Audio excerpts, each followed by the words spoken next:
Stand clear of the closing doors, please.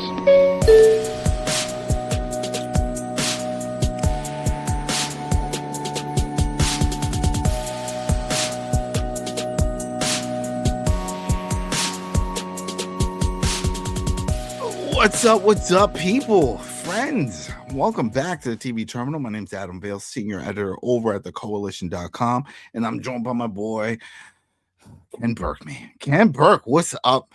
What's the deal? Are you hyped? Are you hyped? Is this not the butter show? I am a little happier today than when last we met. Yes. Yeah. No, last one wasn't feeling last episode. A lot of people weren't feeling last episode. Not just here on the channel, but just overall the numbers. People are seeing some of these stream numbers coming from Prime Video, not so good for this season. Fallout 2. Now some are arguing that it's the format. Oh, it's they turned away from the binge. They're doing the week by week. That's what's holding off. That the numbers will pick up once all 8 episodes have been released. You do give people a chance to walk away by doing that. Wait, is it 8 episodes or 10? It's something like that. But anyway, once it's all done, I don't know if that's the case. We've had our gripes. I've seen others complain about it. It's the pacing. There's a lot of side stories, a lot of jumbling around. We even got more of it in this one. Some of the other stories that were in the last episode didn't even come up, like Norman and Claudia and all that stuff. But I do feel like there was some finally in this episode. I feel like there was some cleaning things up, cleaning threads up, bringing things together, though, that I hadn't seen or felt in some of the previous episodes. So that made me happy. Yeah. All right. Well, let's just get into it. This is Fallout Season 2, Episode 6, The Other Player. We know where that's leading, right? Because that was hinted in the last episode by the real Mr. House, not the fake house, the real house. And he said that there was another player involved. Who do you think that player is? The show, at least this episode. Hey, go ahead, people. Put in the comments. I know everybody likes to do corrections and stuff. Hey, put in the comments. Do you think that person was mentioned? Because I'm thinking that it's the corporation, whoever's in charge of Voltec, because that happens later on. Just bringing it up for the callback of the title episode of this episode. So, but it starts off with not a bad assumption. Not bad. Right? That's all I like where you're going. Right? It's got to be. Who else? There was no one else introduced. Yeah. And I mean, as far as lore is concerned, your guess is it's exactly. Throw some surprises. I want some surprises. I don't want a tick for tat with the game and the story. I'm sure I'm cool with all that, but we've talked about this even before, like with The Walking Dead. Daryl Dixon was implanted by AMC to throw things up, to change things up, to add their own flair to it. Not part of the comics, all that, and it worked out. Worked out great. It can. Let's see. Yeah, it can if it's done right, if it's written right. So we'll see. So we got Barb. She's in a board meeting with the rest of the goons talking about this plan. Horrible plan. They're hanging out, they're eating, they're talking about the nuclear blast and how big it's gonna be, and the guys horrible conversations. Horrible, how many people? Right. How many people? Like 5. Like not a big deal. It's like, oh, by the way, the water machines for some of these, 30% of them are defective. So we get to pick which vaults are going to get the defective ones. You let us know, and we'll see where that goes. And you even called it up. It's like that's the connection with Vault 32 or 3, right? 3. It's their modern day problem. Yeah. So that's the flashback. They admit that they know that the water filters are broken, or a third of them are. And in the show, that's what Vault 33 is going through. That's why they don't have water. Yeah. They also find out that it's like, oh, well, before this hits, remember, we got 30 minutes notice. And that was interesting for them to bring that up. I have a feeling that's going to come up again. He wanted to sell highway lanes. Yeah. Highway lanes for the people that are privileged financially. Our premium customers. We should sell a highway lane. What? Yes. I mean, this whole part, it's sick. But then for someone who's just tuning in, doesn't know about the game, none of that, just wants to see a fun sci-fi show, they're going to be like, I don't believe this. This just doesn't even make sense. Where are you going to get the money to do all this if the world has gone kaput and you're living underground? You know what I mean? What's the point of money? Where's the value? What you know what I mean? It's like, why are you doing all this? Oh, we're gonna be rich. You live in a vault underground. You live in like a massive coffin. What's the incentive? Right? That was the whole thing I never really understood, even when playing it and going outside and then hearing the bigger story. Oh, this was all planned. This was I think it speaks of a world of excess. These people are so rich, they're trying to figure out ways to keep their money and rule the world. So they're going to destroy it. And they think that they're going to pop out on the other end, kings of their kingdom. I guess. Whatever. But we see Fake House, we're going to call him here. Because as we know, Real House says well, you know what? He never comes out. Could this be the Real House? Because he said Fake House was doing the job for 10 years. This is definitely more than 10 years. This is Fake House. This is still fake. I finally got it down pat. The guy who is his body double. His body double. His own words. Is the guy that we see in this scene. Okay. He shows Barb automated man is what they're calling this. That doesn't sound right. It should be automated man device, or chip or something. It just automated man. Really? That's what we're going with? I'm not a fan of that. But we do see young Betty. She pops up here. She's a bit tall. That's just me. What's with you? I'm not letting go of this height thing because I'm telling you, when we see people shrink when they get old. You don't have to tell me. I'm 74 years old. Listen, I've been shrinking. I go to the doctor. He was like, you used to be 11. I used to be 5'11. I went to 5'10. You were never 5'11. You don't know. I picked up a dumbbell, something heavy, and my back. And the next you know, I dropped down to 5'9. Things have been, I know about shrinking, man. I know about shrinking. That was, but anyway, the reason why I'm bringing this, because Betty, she's much taller than Barb. She's much taller than most people. But when we see her in, quote unquote, present time in the vault, she's the shortest one of them all. Well, I said it while we checked it out. The younger actress is giving mannerisms that the older actress does. Talking to the person to the side and how she's speaking and stuff like that. So she's clearly trying to act like the younger version. I get him. We get a quick little scene, standalone, just Barb looking at a picture of her family. You can tell she's contemplating. Is it really worth it? Am I? Yeah, exactly. Yeah. What's going on? She's forced. We all know this. She feels she's under pressure. In the first season, they didn't portray it that way. They made it seem like the way she was bringing things up. Well, we're gonna do this. This is how it works. Like, oh, you are a monster. And we'll get to that. But you telling me you never really felt in season 1 like there was somebody above her telling her to do all that?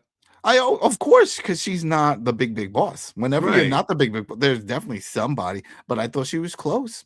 Yeah, I thought she was like a mastermind behind her, like a Dr. Mindbender type of situation. No, she's under the thumb. She is under the thumb, just like Ghoul is under this spike that he's still stuck on. Oh, Lord. I thought this whole episode was just going to be him on there because that would have been weird. It would have been weird, but it was getting there because here it is. Yeah.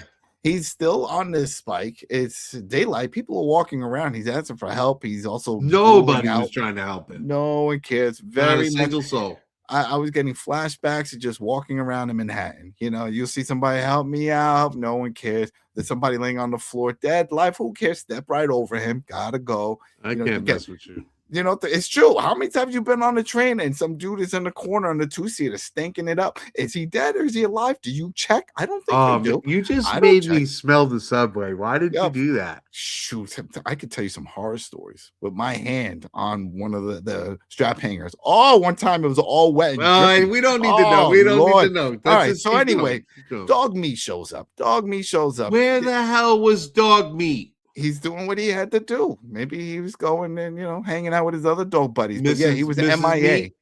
Mrs. Me. He was MIA last episode. But he shows up. Ghoul is like, go get my satchel. I got my meds. This, and he's talking to the dog. Dog's like, I got you. He goes, he gets the hat. Makes perfect sense because that's how he sees him, right? He always sees him with the hat. He's like, oh, my master must need his hat. If I had a dog, if that's all my dog did for me, that's what it would do to you. I'd be so happy if he could find my cappies. And he's like, I got you. If I say I need medicine, I need water, he said, I got your hat. I'm like, just as good, buddy. That's it. Good dog. That's it. Good dog. That's yeah, but then he takes off with it, and you're like, lay the dog up. Yeah. So he's there, he's hanging around, like just stuck on this thing, and no one's helping him. Right. So what do we do? Sad. What can you do at this moment? I know what to do. Flashback, a lot of flashbacks. I am not a fan. I'll just say it right now, people. I'm not a fan of flashbacks at all. I don't like it. I think of Arrow. Remember Arrow? Arrow had too much. Too many. And I'm seeing a lot of that here every time. And I get it. We're building the story. It's all part of it, but it's just too much. Well, finally, though, in said flashback, Howard and Barbara Cooper, Mr. and Mrs. Cooper, finally confront each other. They finally tell each other, I know what you're up to. And yeah, I mean, you heard it. Well, let's play. Let's play. Yeah, let him hear it. Let him hear it. You know, the thing that I can't figure out is, were you a monster back then? Or did you become one later? I've always been a monster. We saw this. This was a continuation from the last episode. Remember, he was laying down in the room and he was like, I gotta talk to her. I gotta say something. So, and she's like, excuse me. It was like, no excuse. He knows. Yeah, and she just like top a plea. Come on now. She's evil, man. She's evil. You don't think she's evil? I think she's under pressure, and I think later in this episode you see it for yourself. Yeah.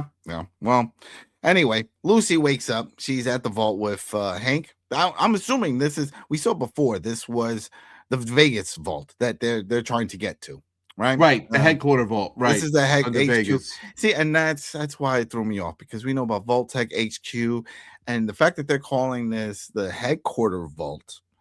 Is this? Are they trying to say that this is the main vault? This is the big one. So Mr. House, the real Mr. House, one of the forms of payment for everything he was doing for Vault Tech was they gave him 3 or 4 vaults underneath Vegas. One being the tower, I think, and then a couple other vaults. One of those is that master vault that's underneath. Because he said he wanted to do a special project. That was one of the other things he had quickly mentioned. The bar. That's special why the project. chips I need were cold being fusion. made Yeah. Like, I need the cold fusion, this and that. Remember, don't get it twisted. Who's paying who for what? You know. So anyway, she's there. She wakes up, starts wandering around. We see Legion guys walking. She's like, oh, she grabs something. She's about to knock one of them out. And they're like, oh, hey, how you doing? They're all happy-go-lucky. We see a few other people, happy-go-lucky, go into another room, and it's like Santa's workshop. Everybody's working, making stuff, Kool-Aid smiles. Chips, making the chips. They're making the chips. automated man device chips. Yeah.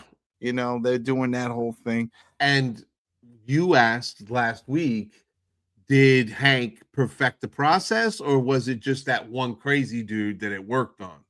And I think we now realize through that mass production, he perfected the chip. He perfected. Yes, he did.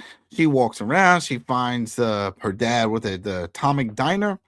This place had everything. I would want to live there too. The air probably smells pretty bad. I'm sure it's like that musty. If you've been good recycled there. It's good. It's good. It reminds me of with Demolition Man. It's like, eat recycled food. It's great for the environment and okay for you. It's like, I love that. I love that line. Yeah. Right? So she's there. She's talking about all this stuff. It's like, what's happening here? And he goes a long story short about how everything is fine. He turns his back because the music stops playing. There's always music playing. And she puts a knife to his throat. It's like, that's it. I'm bringing you back to the vault for justice for what you did at Shady Sands, and you're going to pay for it, and da-da-da. And he was like, you know what? You're right. I did wrong. And he time in a man's life. Right, that's it. He was like, hey, this was my time. I did what I could. I thought I was doing the best for you and everybody else, but I guess not. This is it. And he takes out some handcuffs. And the first thing I was thinking was like, well, we're in Vegas. These are trick cuffs. He's been hanging out in Chris Angel's workshop. He's gonna go mind freak, but no, he has the cuffs and he's like, he puts them on. She's like, what are you doing? He's like, I'm giving myself up. It's good. It's all good. We're good. Yeah, but we all know Hank's a master schemer. Thaddeus and Maximus. We see them out in the desert area. Thaddeus gets out of the power armor. Maximus tells him, "We got to junk it. We got to leave it." And he's like, "All right, whatever." It's like, "Well, we're gonna sell There's this a tracker in it. Yeah, there's a tracker in there. It's plus it's just it stands out. You know, if these two are walking around, it's okay. But if you're walking around with a power armor, everybody knows. Oh, that's Brotherhood of Steel. Come on now. And they're trying to get away from him. I don't know. I think, but he's got, but he's got the relic. He's got the relic, and Thaddeus is like, "Hey, let's sell it. Let's sell it. Let's make some money. We could do some wheeling dealing." And I got upset with this, and I was telling you, I'm upset because this is not how someone would talk or react in a situation like this. Yeah. Well, Thaddeus is there for comic relief. It's not funny. It's not funny. I get it. I get what he's there for. Some of his comments were a little funny when he was with the kids. That whole thing with the bottle caps and all that. Right. But I was like, "Oh, wow, this is what you've been doing. Oh, it's good. It's good. All right. Well, nice seeing you." Well, money seems to be his motivation. He doesn't. I don't think he knows what the cold fusion is in Maximus's hand, but he could tell it's important. You know what I mean? Yeah. But it's still with the situation, with everything that's going on, you're being hunted to chase, and then to say, "Hey, let's go and sell it." That's going to draw more attention because then you're going to try to sell it. And somebody's going to say, "Hey, there's someone trying to sell this device," and they're going to know where they're at. Right? Yeah. But anyway, they get to a campfire. They start a campfire, I should say. Start talking about the whole thing. And then that's where Maximus was like, "You know what? Good people. I'm looking for good people. I want to give this to, hey, that good person I met from the vault. Lucy. I'm going to find her. I'm going to give it to her." And Thaddeus is like, "Well, he comes, what was it? The Bone District or something like that? Boneyard, where he grew up. There was no such good thing. No such thing as good people."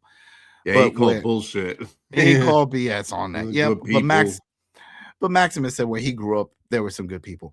I would have liked that we see some flashbacks here with the dad because they've already had thrown that 2-3 episodes back where the episode Maximus's dad started. Yeah, with Maximus' dad putting him in the refrigerator because of the nuke blast stuff. It's like he could have brought that up. Oh, there were some good people. My parents were good people. Yeah, that would have been a good one. Yeah.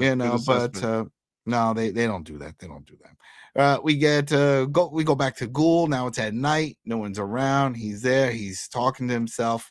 He's talking about how he's going feral.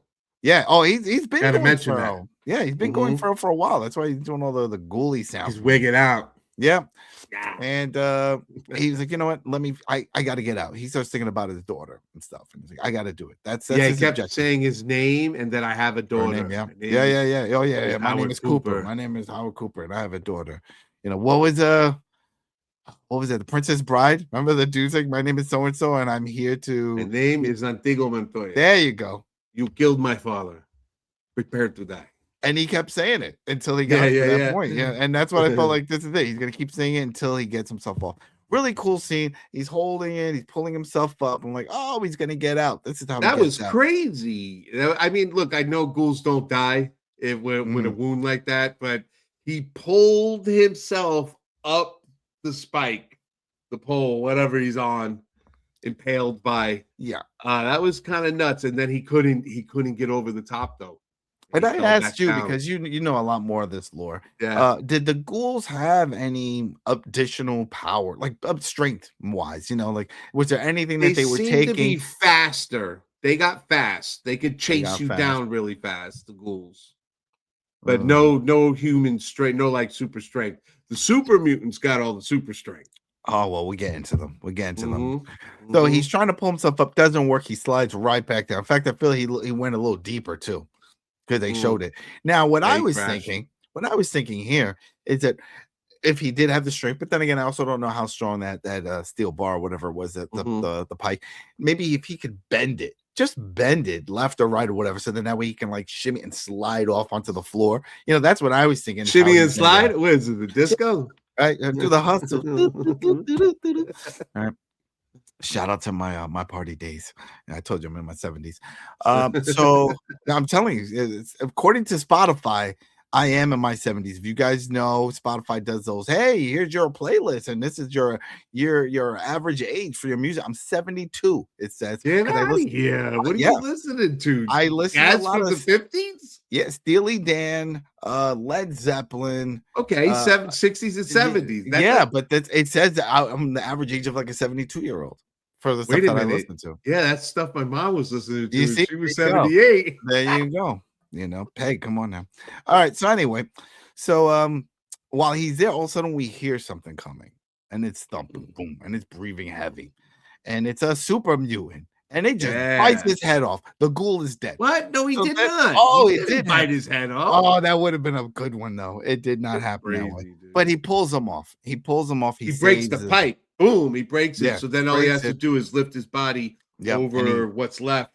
And then you never see his face. It's very shadowy, but you can tell it's a super mutant because he's so big. And it wasn't a death claw. At first we thought, death claws are roaming the street, but it wasn't. It was a super mutant. I thought it was death claw, but then I was thinking about, I was like, hey, this area here was the free area. What was it called? Free side? Free side. Yeah. There's no death claws here because, as you know, death claws can't climb fences. They're on the street. Yeah, they can't. They can't get through the fence. They can't get through the fence. They can see them. They can smell them. But moving forward. There you go. But now we jump over to the vault, right? And then we see Paul. That's who we're naming. I think it was Paul. Paul, right? I think it's Paul, and the inbreeding club. Inbreeding club. You noticed it real quick. Oh, brother and sister just making out. 5 episodes. They're doing a tongue tag over here, and they're just hanging out. Everybody's having a good old time. Paul jumps on a piano, and it fooled me. It fooled me.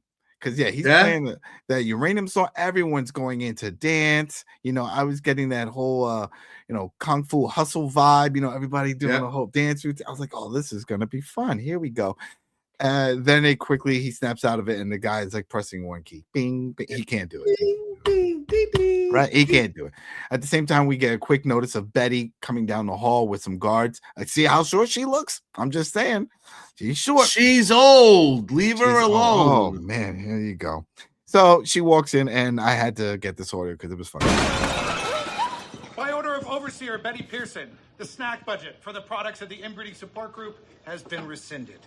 And the Inbreeding Support Group has been dissolved. Calm down, everyone. The Inbreeding Support Group. I did not know that was the name. I knew it was a support group. I've been everywhere else except here. I knew it was a support group. I knew it was for different people that felt different and things that were different. Well, he said that. That's why that creepy relationship with the redheaded brother and sister. I was like, but then I remember they walked out. They walked out, and then there was the one that likes to eat lint or dirt or whatever. She was still there. So I thought it was just for, the whatnots that wanted to hang out, But no, it turned into a full inbreeding. Yeah, we saw the other guy talking about his uncle. If you think about it, after decades of the same people being in a vault, there would be some cross-pollination between cousins. Of course. Sure, at least. I mean, that happens. It happened in real life in small towns and stuff. Come on now. That's just how things were. There's only so many people that show up in the town. Like, all right, what are we going to do? Well, who's next door to me? Let's not ask questions and let's just keep surviving. And that's how they did it. But anyway, Betty says, hey, you know what? Party's over for a bunch of reasons. But the main reason is resource and water. We don't have water. You're wasting water with the party. Yeah, you get that. And he brings up the whole thing about, you could stop this and, but you can't stop the budget. We still have it within the budget for the snacks. And they're like, yeah, it's our right from our ancestors. I don't know where this is going. They are tripping, these folks. They're definitely, what's in the snacks? Is snacks for like a keyword for like mushrooms or something? Like is something we don't know? They're acting crazy about the snacks. Yeah, too quick. Where are they getting the snacks? What types of snacks? What qualifies as a snack in the vault? What? Jello, for one, obviously. Yeah. Cake. Punch. They were partying it up at the club. Something's in the jello. Something's in the jello. And it's not just fruit. He shoves a bunch of it in his mouth too. And they're like, oh, wow, you showed her. You heard somebody. Yeah. It's like, look at you go. I will say, though, he snapped back on the overseer or something fierce. So much so she looks unsure of herself now. I mean, she came there with security and everything, and by the time the scene does its thing, she's the one with the doubt on her face. Well, I have doubt on my face also because I'm not interested in this. It's funny, I get it, but where's it going? Where does it go? He's like, oh, she's gonna put homie in jail, and he's gonna flip out and hurt somebody. That's fine. That's fine, but I don't care. How does that impact the main story? You know what I mean? That's what I'm getting at. Is this all? Is this all just fluff? Is this just to distract us? To like, hey, what are people doing in the vault? Maybe people care about that, and they're like, well, if they do care about it, we're going to add that in the show. Is that for you people? Put in the comments. Is this what you care about? Do you care more about what's happening in the vault than you do with Lucy and the Ghoul and Maximus and Thaddeus and all of them?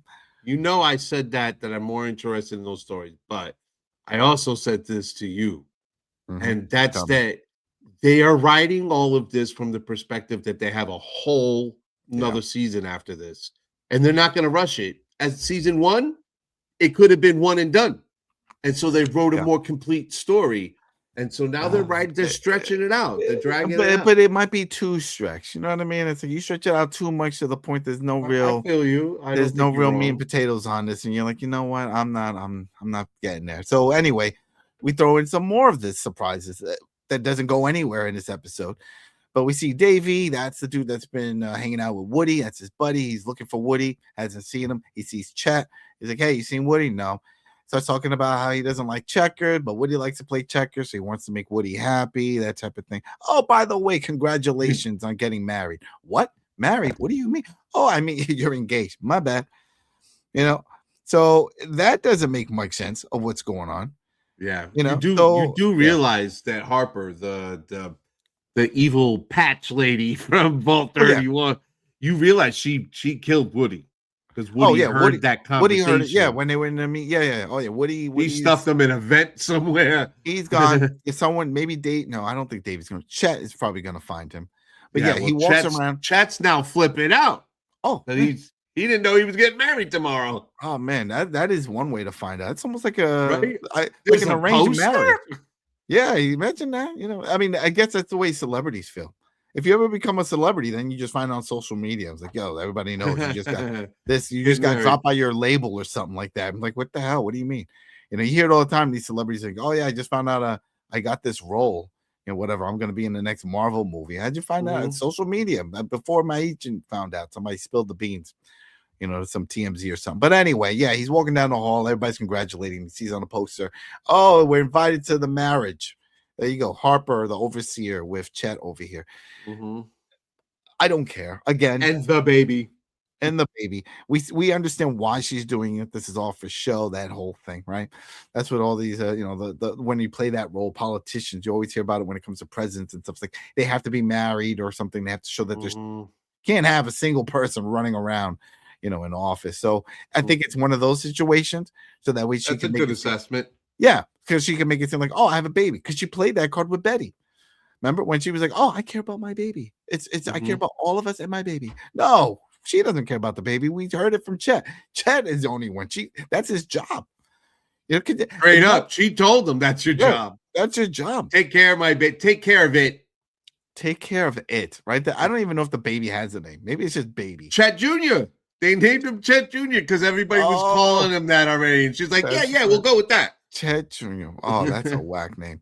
Anyway, let's jump over. We got the super mutant. That's the one that picked up the Ghoul, right? Has a conversation, says, you know what? We got to stick together. The super mutants, the ghouls, these people don't care about us. An enemy. Right? The coming of the Enclave, right? You know a little bit about the backstory of the Enclave. No, Enclave. The remnants of the government. Yeah. Mm-hmm.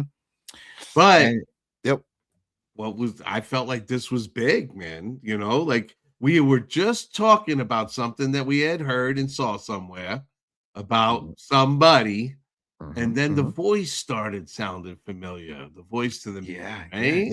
We couldn't put our finger on it for sure, but I don't know. What do you think? We have the internet, but you know what? I don't want to look at it. I don't want to cheat. People, is that Ron Perlman?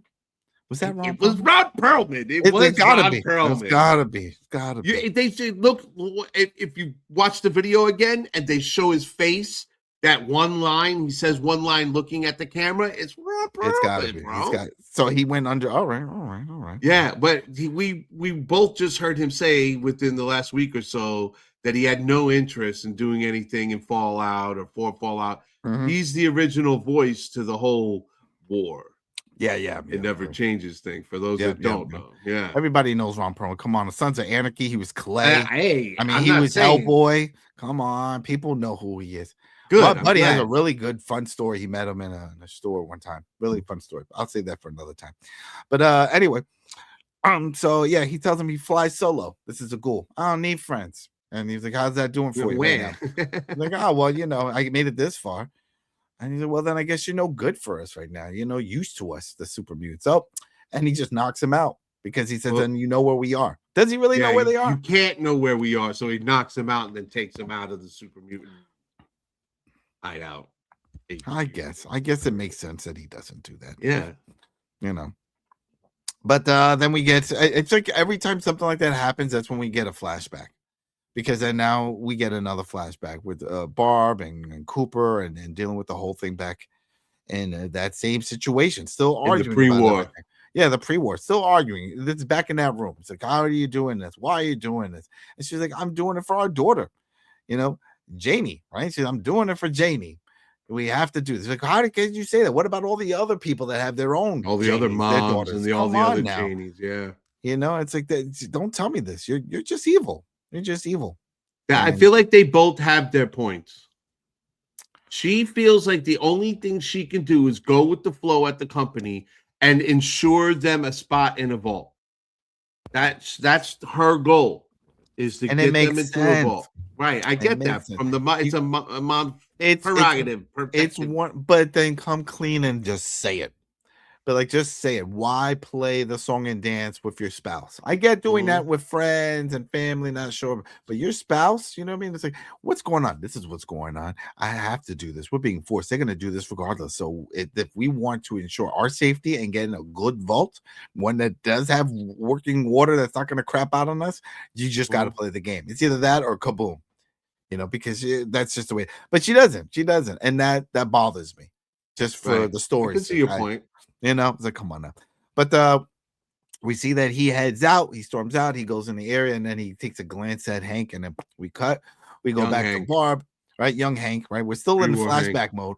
But this is where I'm thinking about the flashbacks. I'm like, well, this can't really be too much of a flashback with Cooper because he wasn't with Barb the whole time. And here, this next scene is Barb and Betty alone. Cooper's not there. You know what I mean? So we're getting more insight outside of Cooper's flashbacks, and that's what's also, I don't know. It's back and forth and back and forth and back and forth. And I don't like it. I think it's something that's fatiguing me, and I wouldn't be surprised if it's fatiguing others.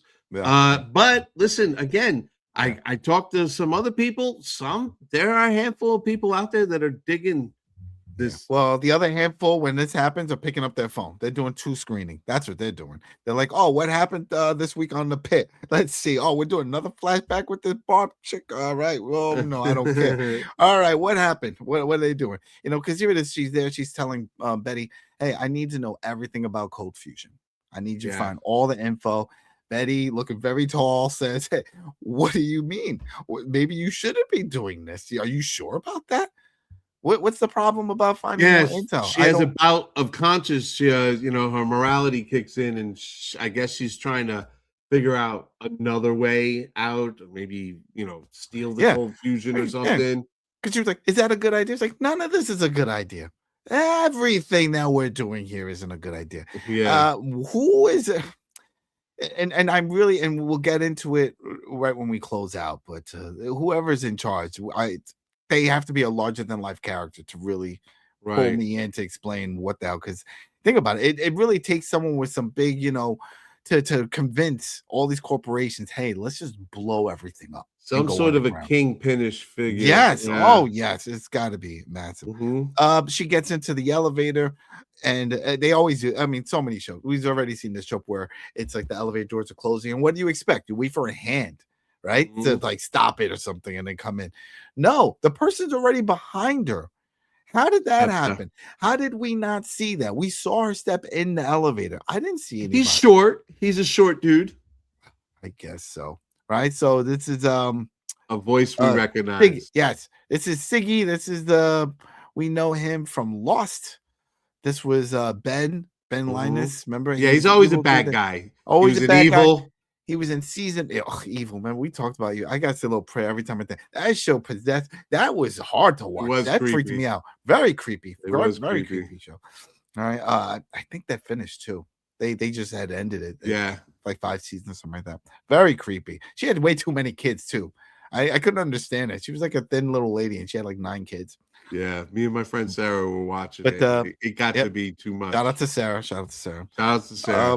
So yeah, Ziggy. Now, if you remember, we saw him in season 1. He was a doctor on the run, right? Because he knew all the information and all the stuff, and they were out to get him, and there was that whole thing. But we see him here, and he basically tells her that the corporations are all going to show up. All the big corporations from around, they're all here for this meeting, and she knows what she has to do.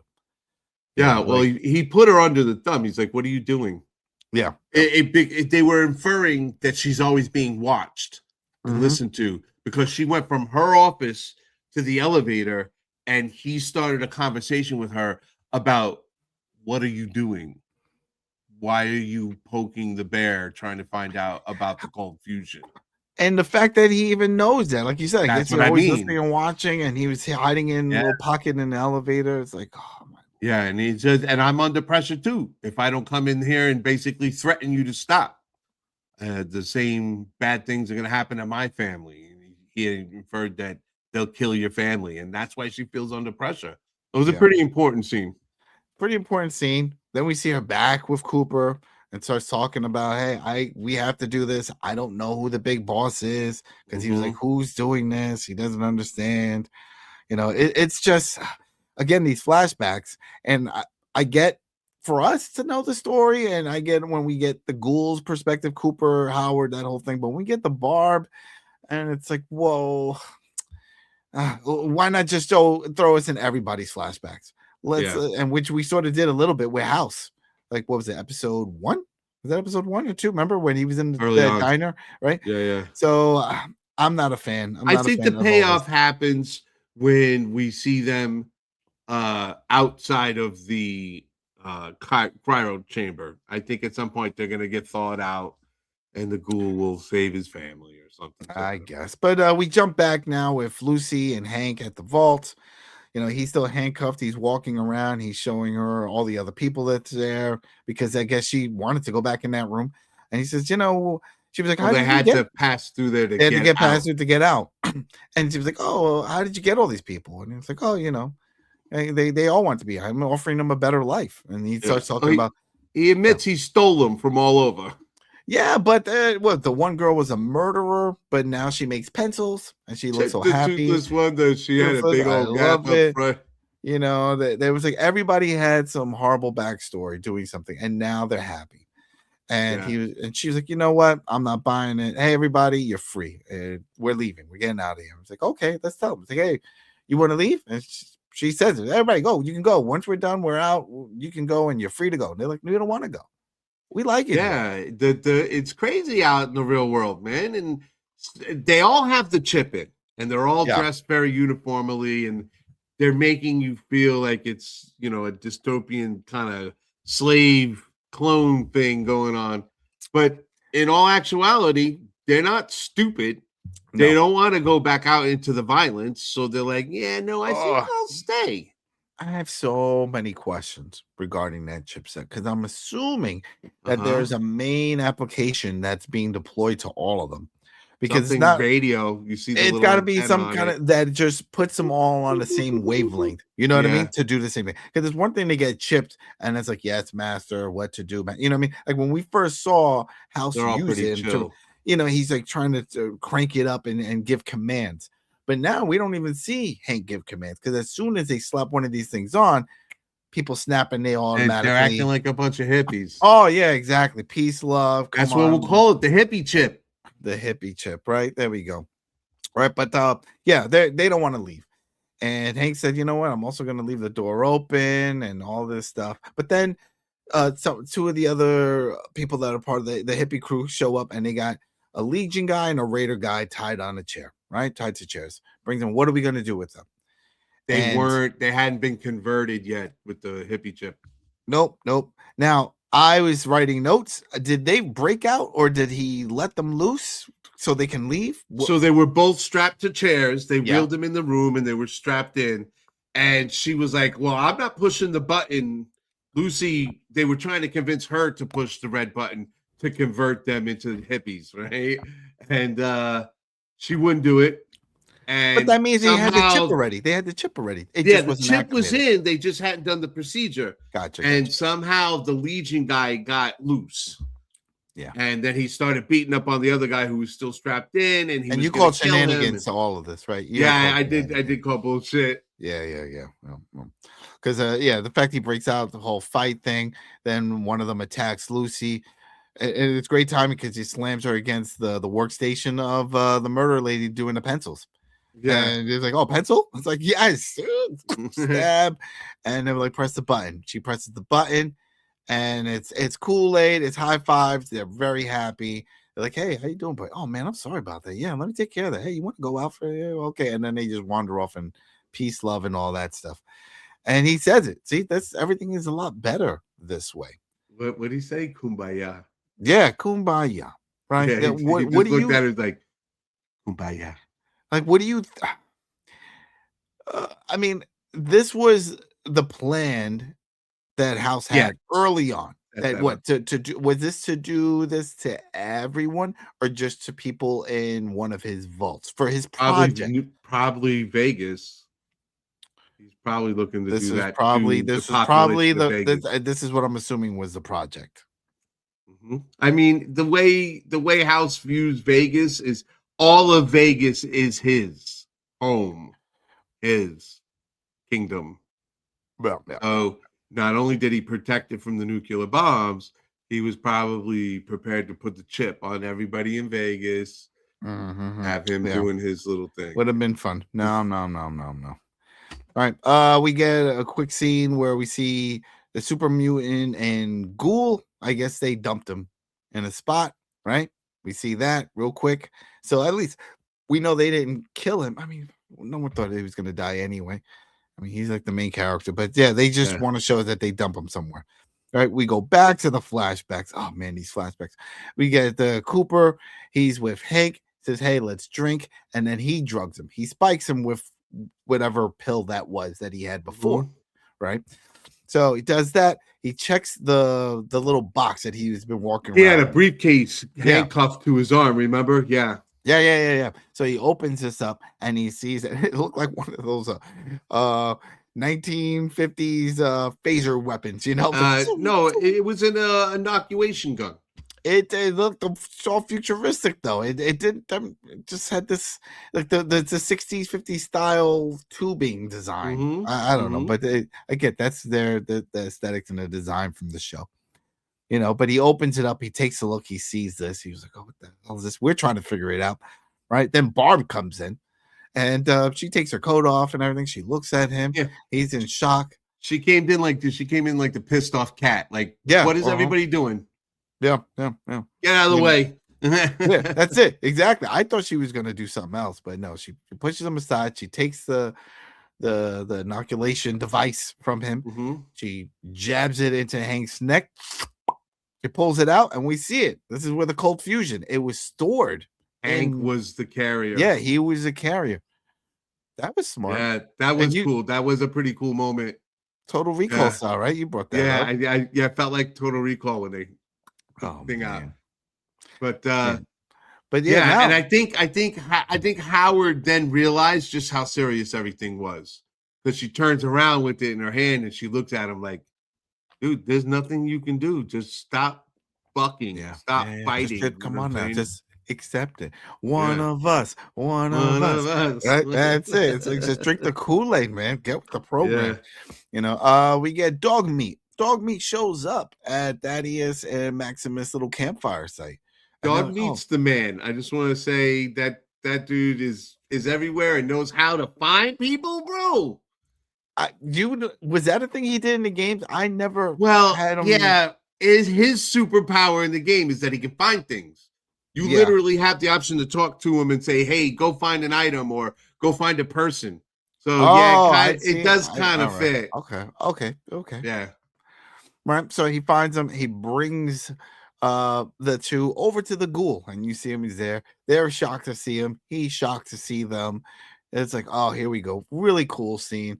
Then we see Dog Meat there, and he drops the hat. He was carrying the hat too. He said, "Don't worry, I got you." The whole time he had the hat. Well, I think that's why Thaddeus and Maximus followed Doggo. He's like, "Doggo," and with the hat, and he runs off in the hat. But either way, I think if there was no hat, he was still going to follow him because he knows he was hanging out with Lucy. So if anything, it's like, oh, maybe it's Lucy. Maybe he's gonna do something there. So that was it. Overall, a better episode than last week. A lot going on. I'm not a fan of these flashbacks, but I agree. Listen, we got a couple of episodes left in this season, right? Yeah. And like I said, I think it's gonna end in a cliffhanger. I think we all know that, right? Of some sort. And they're not going to give us too much rap with all these subplots. That's just a fact. They're going to stretch this over into next season, a lot of this. But I have faith that it'll turn into some kind of a cool story. I swear, if they end with the cliffhanger, I might just be like, you know what, I'm out. I don't want that. I want. You've got 2 seasons. How do you think they end this one? I don't know. They're gonna what?